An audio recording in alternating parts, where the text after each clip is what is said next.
ഗാർഗിയുടെ കാര്യം വലിയ കഷ്ടം തന്നെയാണ്. വിനയ്ക്ക് അവളോടൊരു സഹതാപവും തോന്നില്ലല്ലോ. റിയയ്ക്ക് മറ്റൊരു കാമുകനുണ്ടെന്ന് വിനയ് ബോധ്യപ്പെടുത്തണം. റിയ പണം മോഹിച്ച് മാത്രമാണ് വിനയുടെ പിന്നാലെ കൂടിയിരിക്കുന്നതെന്ന് അവന് മനസ്സിലാവണം.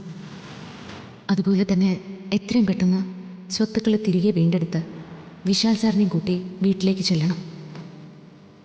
എൻ്റെ ഉദയനൂരമ്മേ, എത്രയും പെട്ടെന്ന് തന്നെ എല്ലാ സങ്കടങ്ങൾക്കും ഒരു പരിഹാരം കാണിച്ചു തരണേ. ഞങ്ങളെ ചതിക്കുന്നവർക്കൊക്കെ ശിക്ഷ കൊടുക്കണേ.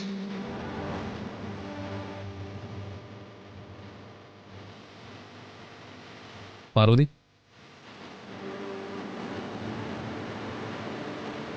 സാർ വന്നോ? എന്താടോ താനെന്താ ചിന്തിച്ച് നിൽക്കുന്നേ? അത് എന്തോ വിഷമമുണ്ടല്ലോ, എന്താ കാര്യം?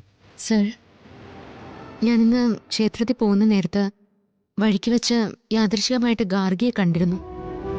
എന്നിട്ട് എന്നിട്ട് അവളെന്ത് പറഞ്ഞു? അവളുടെ കാര്യം കഷ്ടാണ് സർ. റിയ കാരണം അവൾക്ക് എന്നും പ്രയാസം മാത്രമേ ഉള്ളൂ.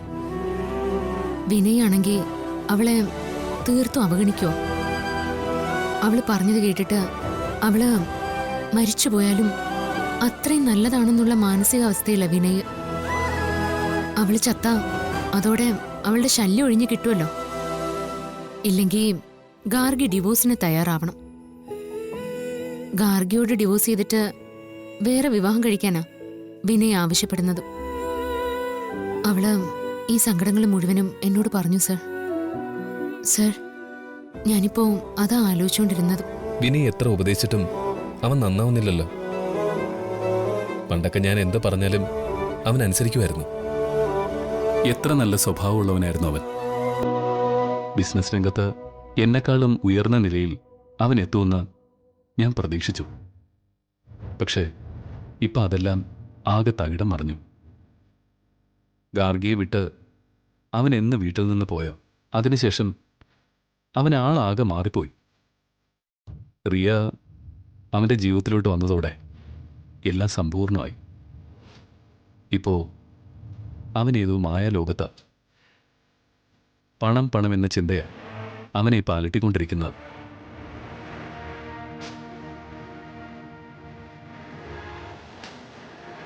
അവൻ തലമറിഞ്ഞ് എണ്ണ തേക്കുമോ സർ?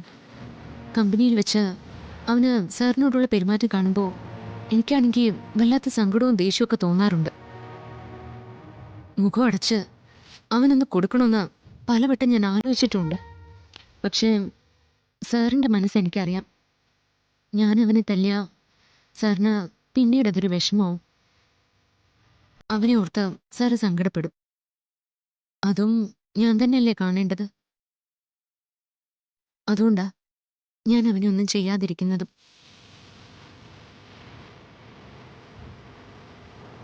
എനിക്കത് മനസ്സിലാവുന്നുണ്ട് പാർവതി. പലപ്പോഴും അവനിട്ടൊരെണ്ണം കൊടുത്താലോ എന്ന് എനിക്കും തോന്നാറുണ്ട്. പക്ഷേ അന്നേരം കുട്ടിക്കാലത്തുള്ള അവൻ്റെ നിഷ്കളങ്കമായ മുഖം എനിക്ക് ഓർമ്മ വരും. അത് മനസ്സിൽ വരുമ്പോൾ പിന്നെ എനിക്ക് ഒന്നും ചെയ്യാൻ തോന്നില്ല. സർ, നമ്മളിങ്ങനെ സഹതാപം നോക്കിയിരുന്നാ അത് ആപത്താണ്. നശിക്കുന്നത് നമ്മുടെ കമ്പനിയാണ്. തകരുന്നതും ഗാർഗിയുടെ കുടുംബജീവിതം. കമ്പനിയുടെ കാര്യം ഓർക്കുമ്പോൾ ഞാൻ വല്ലാത്ത ടെൻഷനില്ല പാർവതി. ഓരോ ദിവസവും കമ്പനി നഷ്ടത്തിൽ നിന്ന് നഷ്ടത്തിലേക്ക് കൂപ്പുകുത്തുക. അതിനടിയന്തരമായി ഒരു പരിഹാരം കണ്ടേ മതിയാവൂ. കാണണം. പക്ഷേ അതെങ്ങനെ സാധിക്കും? പദവി ഉണ്ടെങ്കിലല്ലേ സർ നമുക്ക് കമ്പനിയുടെ ഭരണത്തിൽ നേരിട്ട് ഇടപെടാനാവൂ. ഇപ്പോൾ നമ്മൾ രണ്ടുപേരും അവിടുത്തെ തൊഴിലാളികൾ മാത്രമല്ലേ? അങ്ങനെ നീ കരുതണ്ട പാർവതി. സ്ഥാനം കൊണ്ട് നമ്മൾ തൊഴിലാളികളാണെങ്കിലും അമ്മ ഇപ്പോൾ അതൊക്കെ മറന്ന് ഓഫീസിന്റെ ഉത്തരവാദിത്തങ്ങൾ എന്നെ ഏൽപ്പിച്ചിരിക്കുകയല്ലേ. അത് സാറിൻ്റെ കണ്ണിൽ പൊടിയിടാൻ വേണ്ടിയുള്ള പ്രഭാവതി അമ്മയുടെ ബുദ്ധി മാത്രമാണ് സർ. പക്ഷേ സാറിനത് മനസ്സിലാവുന്നില്ലല്ലോ. അത് സാറിനെ ബോധ്യപ്പെടുത്തി തരാൻ ഇപ്പം എനിക്ക് സാധിക്കുകയില്ല. തെളിവുകളില്ലാതെ ഞാൻ പറഞ്ഞാൽ സാർ അത് വിശ്വസിക്കുകയുമില്ല. പാർവതി, ഇതിനിടയിൽ വീണ്ടും എന്താ ചിന്തിച്ച? നഷ്ടം എങ്ങനെ നികത്താന്ന് ഒരു പ്ലാൻ തയ്യാറാക്കാൻ വേണ്ടിയല്ലേ പ്രഭാവതി അമ്മ ഇപ്പൊ അക്കൗണ്ട്സും മറ്റും വിശാൽ സാറിനെ ഏൽപ്പിച്ചിരിക്കുന്നത്? അതനുസരിച്ച് കമ്പനിയെ ലാഭത്തിലെത്തിക്കാനുള്ളൊരു പ്ലാൻ സാർ തയ്യാറാക്കി അമ്മയെ കാണിക്കണമെന്നല്ലേ? അത് കാണിച്ചാലും അത് നടപ്പിൽ വരുത്താൻ സാധിക്കുമോ? അങ്ങനെ സാധിക്കണമെങ്കിൽ കമ്പനി ഭരണത്തിൽ എന്തെങ്കിലും ഒരു ഉത്തരവാദിത്വം സാറിനുണ്ടാവണ്ടേ? ഇപ്പൊ തൽക്കാലം ഉത്തരവാദിത്വമൊന്നും വേണമെന്നില്ല പാർവതി. എന്റെ പ്ലാൻ അമ്മയെ കൊണ്ട് നടപ്പിൽ വരുത്തിക്കാൻ എനിക്കറിയാം. എന്റെ നിർദ്ദേശങ്ങൾ നല്ലതാണെന്ന് തോന്നിയാൽ അമ്മ ഒരിക്കലും അതൊന്നും തള്ളിക്കളയില്ല. കമ്പനിയെ ലാഭത്തിലാക്കാൻ എന്റെ ആശയങ്ങൾക്ക് സാധിക്കുമെന്ന് ഉറപ്പുള്ളതുകൊണ്ടല്ലേ അമ്മ ഈ ചുമതല എന്നെ ഏൽപ്പിച്ചിരിക്കുന്നത്. അതുകൊണ്ട് തന്നെ സ്വാഭാവികമായും ഞാൻ പറയുന്ന നിർദ്ദേശങ്ങളൊക്കെ അമ്മ അംഗീകരിക്കും. അങ്ങനെയാണെങ്കിൽ നല്ലത്. സാറിന്റെ നിർദ്ദേശങ്ങളൊന്നും പ്രഭാവതി അമ്മ നടപ്പിലാക്കില്ല സർ.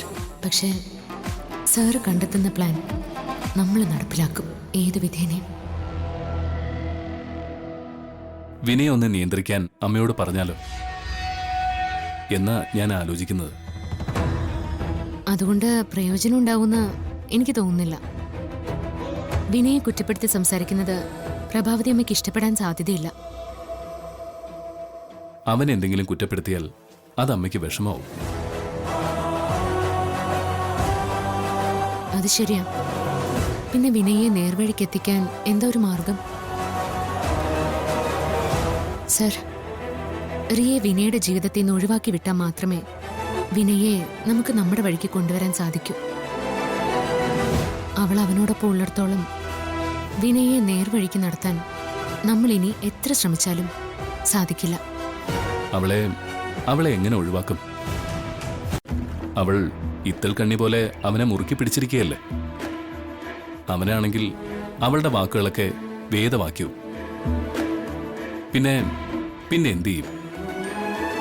അവളുടെ മായാവലയത്തില് അവനിപ്പോ എത്തി നിൽക്കുന്നത്. മാർഗമുണ്ട് സർ. റിയയുടെ യഥാർത്ഥ മുഖം വിനയുടെ മുമ്പിൽ തെളിയിക്കണം. അവക്ക് മറ്റൊരു കാമുകനുണ്ടെന്നും പണമാണ് അവളുടെ ലക്ഷ്യമെന്നും പണത്തിനു വേണ്ടിയാണ് അവൾ വിനയുടെ പിന്നാലെ കൂടിയിരിക്കുന്നതെന്നും വിനയെ ബോധ്യപ്പെടുത്തണം. അവന്റെ മുമ്പിൽ അത് തെളിയിക്കണം. ഇത് പറയാൻ എളുപ്പമാണ് പാർവതി. പക്ഷേ ഇതെത്രത്തോളം സാധിക്കും? ജതിന്റെ കാമുകിയാണ് റിയെന്ന് വിനയ് എങ്ങനെ ധരിപ്പിക്കും? അതിന് തെളിവുകൾ വേണ്ടേ? അവളും ജതിനും തമ്മിലുള്ള ബന്ധം അവൾ അതീവ രഹസ്യമായിട്ടല്ലേ സൂക്ഷിക്കുന്നത്? എന്റെ മനസ്സിൽ ചിലത് തെളിയുന്നുണ്ട്. ആ മാർഗം മിക്കവാറും വിജയിക്കും. ജിതിനും റിയയും തമ്മിൽ പ്രണയത്തിലാണെന്നും അവൾക്ക് മുഖ്യം പണമാണെന്നും നമ്മൾ അവനെ ബോധ്യപ്പെടുത്തണം. നമുക്ക് തെളിവുകൾ ഉണ്ടാക്കണം.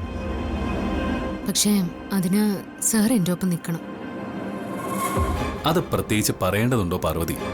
ഞാനെപ്പോഴും തന്നോടൊപ്പം അല്ലേ ഉള്ളത്. എന്ത് വേണമെന്ന് പറഞ്ഞാൽ മതി, അതുപോലെ ചെയ്യാം. പോരെ?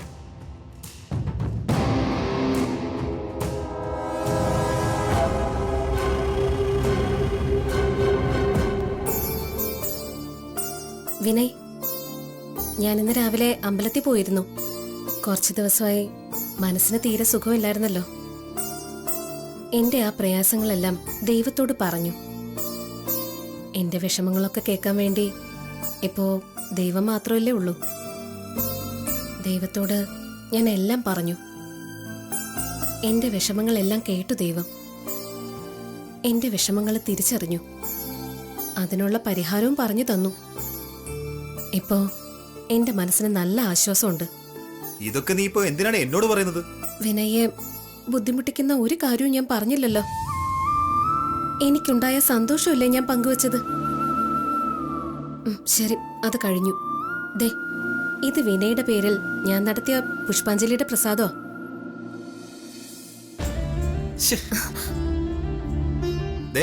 എനിക്കിതൊന്നും ഇഷ്ടമല്ലെന്ന് നിനക്കറിയാലോ. അതും നിന്റെ കൈകൊണ്ട് തുറന്ന പ്രസാദം. വേണ്ടെങ്കിൽ വേണ്ട, ഞാൻ നിർബന്ധിക്കുന്നില്ല. പക്ഷേ ഈ ഈശ്വര നിഷേധമൊക്കെ മെല്ലെ മെല്ലെ മാറിക്കോളും. വിനയെ എന്റെ കയ്യിലൊന്ന് കിട്ടിക്കോട്ടെ. വിനയെ പഴയ പോലെ തന്നെ ഒരു ഭക്തനാക്കി ഞാൻ മാറ്റും. നിന്റെ കയ്യിൽ കിട്ടാനോ? നീ ഇപ്പോഴും ആ മൂഢസ്വർഗത്തിൽ തന്നെയാണോ കഴിയുന്നത്? നിന്നോട് ഞാൻ എത്ര പ്രാവശ്യം പറഞ്ഞു ഞാനും നീയും തമ്മിലുള്ള ഒരു ജീവിതം ഇനി ഒരിക്കലും ഉണ്ടാവില്ലെന്ന്? നിനക്കതൊന്നും ഇപ്പോഴും നിന്റെ തലയിൽ കയറുന്നില്ലേ? നമ്മള് തമ്മിൽ ഒരുമിച്ചൊരു ജീവിതം ഇനി ഉണ്ടാവില്ലെന്ന് വിനയ് മാത്രം തീരുമാനിച്ചാ പോരാ. പിന്നെ ആരാണ് തീരുമാനിക്കേണ്ടത്? നമ്മളെ തമ്മിൽ കൂട്ടി യോജിപ്പിച്ച ദൈവം. ദൈവത്തിനൊന്നും നമ്മുടെ ജീവിതത്തിൽ ഒന്നും ചെയ്യാനാവില്ല ഗാർഗി. നിന്നെ വേണ്ടെന്ന് ഞാനാണ് തീരുമാനിച്ചത്. ഇനി ആ തീരുമാനം മാറ്റാൻ മുകളിൽ നിന്ന് ദൈവം തമ്മിൽ നേരിട്ടൊന്ന് പറഞ്ഞാൽ പോലും അത് സാധിക്കില്ല. എനിക്ക് ദൈവത്തിൽ വലിയ വിശ്വാസം വിനയ്. ഞാൻ വിശ്വസിച്ച ആ ദൈവം എന്റെ പ്രാർത്ഥന കൈക്കൊണ്ടിട്ടുണ്ട്. എന്റെ ആഗ്രഹവും സാധിച്ചു തരും. അതും സ്വപ്നം കണ്ടോട് നീ ഇരുന്നോ? വിനയ്, എല്ലാവരുടെയും ജീവിതത്തിലും ഒരു മോശ സമയം ഉണ്ടാവും. അതാ ഇപ്പോ വിനയുടെ ജീവിതത്തിലും നടന്നുകൊണ്ടിരിക്കുന്നത്. മോശ സമയത്ത് മോശം ആൾക്കാരോട് കൂട്ടുകെട്ടി മോശമായ വഴികളിലൂടെയൊക്കെ സഞ്ചരിക്കേണ്ടി വരും. അതെല്ലാം ജീവിതത്തിലെ പരീക്ഷണങ്ങളാ. വിനയ്ക്ക് വേണ്ടി ഞാൻ നിത്യവും കണ്ണീരണിഞ്ഞ് പ്രാർത്ഥിക്കുന്നത് കൊണ്ട് വിനയ് പോലും അറിയാതെ വിനയ് ഈ പരീക്ഷണഘട്ടത്തെ ഒക്കെ അതിജീവിക്കും. മോശപ്പെട്ട കാലമൊക്കെ കടന്നു പോവും. അത് വൈകാതെ തന്നെ ഈ വിഷമകാലം അവസാനിക്കും വിനയ്.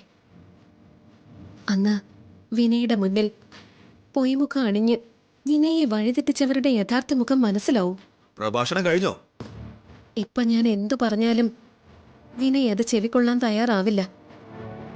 അതുകൊണ്ട് കൂടുതലൊന്നും ഞാൻ പറയുന്നില്ല. പക്ഷേ എനിക്കൊരു ദിവസം വരും. അന്ന് വിനയ് ഞാൻ പറയുന്നത് കേൾക്കും, അത് ഉൾക്കൊള്ളും. പരസ്പരം ബന്ധമില്ലാതെ നീ എന്തൊക്കെയോ പുലമ്പുന്നു. ഇതൊക്കെ ഞാനെന്തിനാ കേട്ട് നിൽക്കുന്നത്? വഴിന്ന് മാറ്, ഞാൻ പോട്ടെ, മാറ്. ജിതിൻ പറയുന്ന പോലെ തന്നെ കാര്യങ്ങളൊക്കെ ചെയ്യാം. ഓക്കെ. പ്രിയ, എന്നെ കണ്ടിട്ടാണോ സംസാരം അവസാനിപ്പിച്ചത്? ഏ അത് എൻ്റെ ഒരു ഫ്രണ്ടായിരുന്നു. അവൻ ഫോൺ ചെയ്താ പിന്നെ വെക്കേയില്ല, സംസാരിച്ചുകൊണ്ടേയിരിക്കും. അവനെ എങ്ങനൊന്ന് ഒഴിവാക്കാന്ന് ചിന്തിച്ചോണ്ടിരുന്നപ്പോഴാ വിനയ് വന്നത്. സംസാരം തുടങ്ങിയ പിന്നെ ലോകകാര്യങ്ങൾ മുഴുവൻ അവൻ പറയും. എനിക്കാണെങ്കിൽ ഈ അനാവശ്യമായിട്ട് ഫോണിലൂടെയുള്ള സംസാരം തീരെ ഇഷ്ടമല്ല. എന്നാ നമ്മുടെ റിലേഷൻഷിപ്പ് സ്റ്റാർട്ട് ചെയ്യുന്ന നേരത്ത് റിയ ഇങ്ങനെയൊന്നും ആയിരുന്നില്ലല്ലോ. മിക്കവാറും സമയം ഫോണിൽ എന്നോട് തന്നെ സംസാരിച്ചുകൊണ്ടിരിക്കുവായിരുന്നില്ലേ? നമ്മൾ തമ്മിലുള്ള സംസാരം പോലെയാണോ ഫ്രണ്ടിനോട് സംസാരിക്കുന്നത്? അന്ന് നമ്മുടെ പ്രണയം മുട്ടിട്ട് വരുന്ന കാലമായിരുന്നില്ലേ വിനയ്? അന്ന് എത്ര സംസാരിച്ചാലും മതിയാവില്ലായിരുന്നു. ഫോൺ വെച്ചാ അപ്പൊ വല്ലാത്ത മിസ്സിങ് തോന്നുമായിരുന്നു. ഇപ്പോഴോ ആ പ്രണയമൊക്കെ തീർന്നു? ഇപ്പൊ റിയ എന്നോട് ഫോണിൽ അധികം നേരം സംസാരിക്കാറിയില്ല. അത് പിന്നെ വിനയ് എപ്പോഴും എന്റെ അരികിൽ തന്നെ ഉണ്ടല്ലോ. അരികിലുള്ള ആളോട് എന്തിനു ഫോണിൽ സംസാരിക്കണം? ചില ദിവസങ്ങൾ റിയ പുറത്തു പോകാറുണ്ടല്ലോ. അന്നേരം ഞാൻ വിളിക്കുമ്പോ നീ എടുക്കാറില്ലല്ലോ. ഈ അടുത്ത് 1-2 ദിവസം റിയ പുറത്തായിരുന്നപ്പോ ഞാൻ കോൾ ചെയ്തപ്പോഴെല്ലാം റിയ അത് കട്ട് ചെയ്തു, ഇടയ്ക്ക് ഓഫ് ചെയ്തും വെച്ചിരുന്നു. അല്ല, അതെന്ത് പറ്റിയതാ? ജിതിന്റെ ഒപ്പം ആയിരിക്കുമ്പോ ഞാൻ എങ്ങനെ ഇവന്റെ ഫോൺ എടുക്കും? റിയ, ഞാൻ ചോദിച്ചത് കേട്ടില്ലേ? ഞാൻ പറഞ്ഞില്ലേ വിനയ്, എനിക്കിപ്പോ അധിക നേരം ഫോണിൽ സംസാരിക്കുന്നതിനോട് എന്തോ താല്പര്യമില്ല. പിന്നെ ഞാൻ ഓരോരോ ആവശ്യങ്ങൾക്കല്ലേ പുറത്തു പോകുന്നേ. അപ്പോ എന്തെങ്കിലുമൊക്കെ തിരക്ക് വന്നു പോകും. അതുകൊണ്ടാവും എടുക്കാത്തത്. വിനയ്ക്ക് അത് ഊഹിക്കാവുന്നതല്ലേ ഉള്ളൂ. ഞാൻ ഫോൺ അറ്റൻഡ് ചെയ്യാത്തത് വിനയ്ക്ക് പരിഭവമായോ? ഏയ്, ഞാൻ ജസ്റ്റ് നിന്നോട് പറഞ്ഞു എന്നേ ഉള്ളൂ. അല്ല, വിനയ്ക്ക് കുടിക്കാൻ എന്തേലും എടുക്കണോ? ഏയ്, എനിക്കിപ്പോ ഒന്നും വേണ്ടടോ. വിനയ്, ഞാനൊരു കാര്യം ചോദിച്ചോട്ടെ? എന്താ? ചോദിച്ചോളൂ. വിനയ്ക്ക് ഇപ്പോഴും ആ ഗാർഗിയോട് സ്നേഹമുണ്ടോ? താനെന്താ അങ്ങനെ ചോദിച്ചത്? അല്ല, വിനയ്ക്ക് എന്നെയാണോ അതോ ഗാർഗിയാണോ കൂടുതൽ ഇഷ്ടം? ഗാർഗി ആരാണ് കണക്കിലെടുത്തിരിക്കുന്നത്? അവളോട് എനിക്ക് സ്നേഹമുണ്ടെന്ന് ആരാണ് പറഞ്ഞത്? എനിക്ക് അവളോട് സ്നേഹമൊന്നുമില്ല, വെറുപ്പ് മാത്രമേ ഉള്ളൂ. അവള് വിനയ് താലി കെട്ടിക്കൊണ്ടുവന്ന ഭാര്യയല്ലേ? അപ്പോ ഇത്തിരിയെങ്കിലും സ്നേഹം വിനയ്ക്ക് അവളോട് കാണാതിരിക്കോ? എനിക്ക് അവളോടെ ഒരു തരി പോലും സ്നേഹമില്ല. ഉറപ്പാണോ? ഉറപ്പ്. അല്ല റിയപ്പോ ഇതൊക്കെ എന്തിനാണ് എന്നോട് ചോദിക്കുന്നത്? അവൾ എന്നെക്കുറിച്ച് എന്തെങ്കിലും ഏഷണി പറഞ്ഞ് വിനയെ വിശ്വസിപ്പിക്കാൻ ശ്രമിച്ചാ വിനയ് വിശ്വസിക്കോ?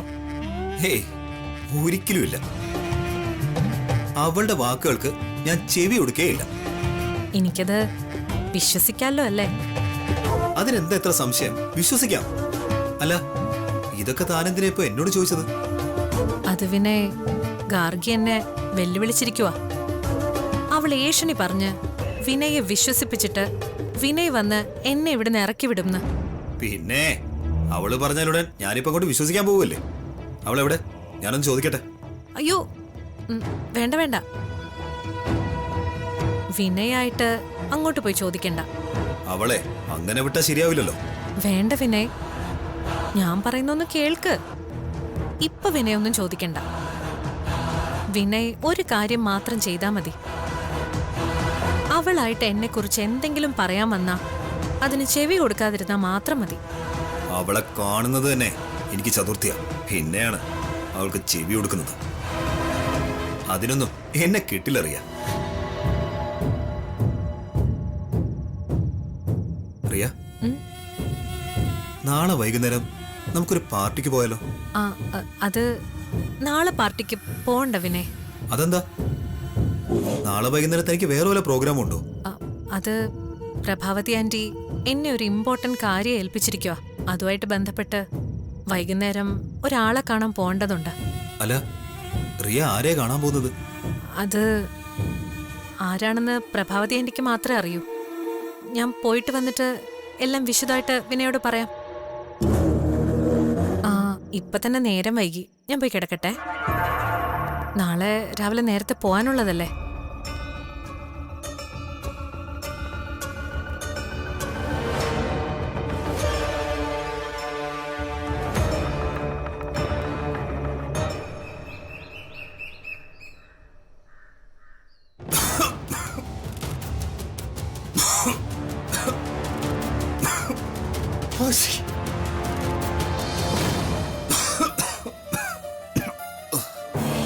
നശിച്ച തുമ്മലും തലവേദന.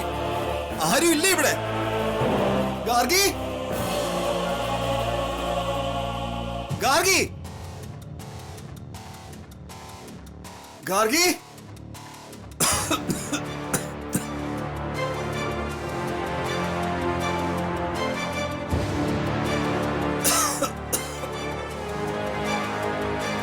എവിടെ ആയിരുന്നടി? എന്താ വിനയ്? എനിക്ക് കുടിക്കാൻ കുറച്ച് ചൂടുവെള്ളം എടുത്താ. വിനയ്ക്ക് എന്താ സുഖമില്ലേ? കൂടുതൽ സുഖവരെ അന്വേഷിക്കാതെ പറയുന്ന കേക്ക്. പോയി കുറച്ച് ചൂടുവെള്ളം എടുത്തിട്ട് വാ. ചെല്ല്. ശരി ശരി, ഇപ്പൊ കൊണ്ടുവരാം.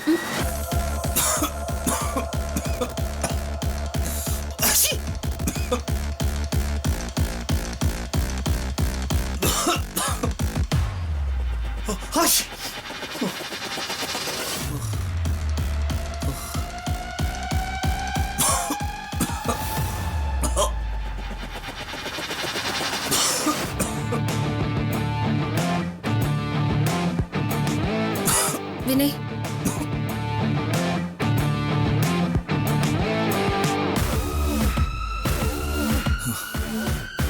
ടെമ്പറേച്ചർ ഉണ്ടോ? ഞാനൊന്ന് നോക്കട്ടെ.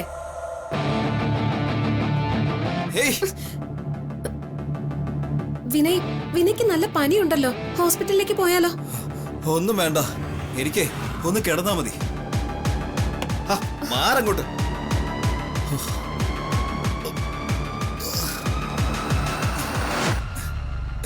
എടി മാറ് നീ.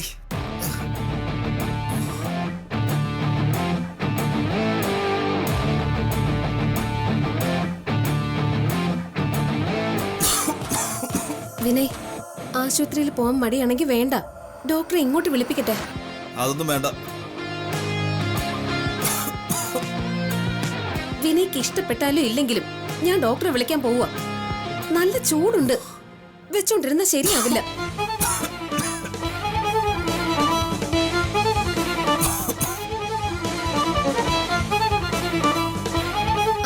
ഡോക്ടർ, വിനയ്ക്ക് നല്ല പനിയാ, ടെമ്പറേച്ചർ ഹൈയാ. ശരി ഡോക്ടർ, മെഡിസിൻസ് എന്തൊക്കെയാണെന്ന് ഒന്ന് മെസ്സേജ് ഇട്ടാൽ മതി. വിനയ്, ഡോക്ടറോട് ഞാൻ വിശദമായിട്ട് കാര്യങ്ങളൊക്കെ പറഞ്ഞു. പ്രിസ്ക്രിപ്ഷൻ വാട്സപ്പ് ചെയ്യാന്ന് പറഞ്ഞിട്ടുണ്ട്. ദേ ഡോക്ടറുടെ മെസ്സേജ്. മെഡിക്കൽ സ്റ്റോറിൽ ഞാനൊന്ന് വിളിച്ചു പറയട്ടെ.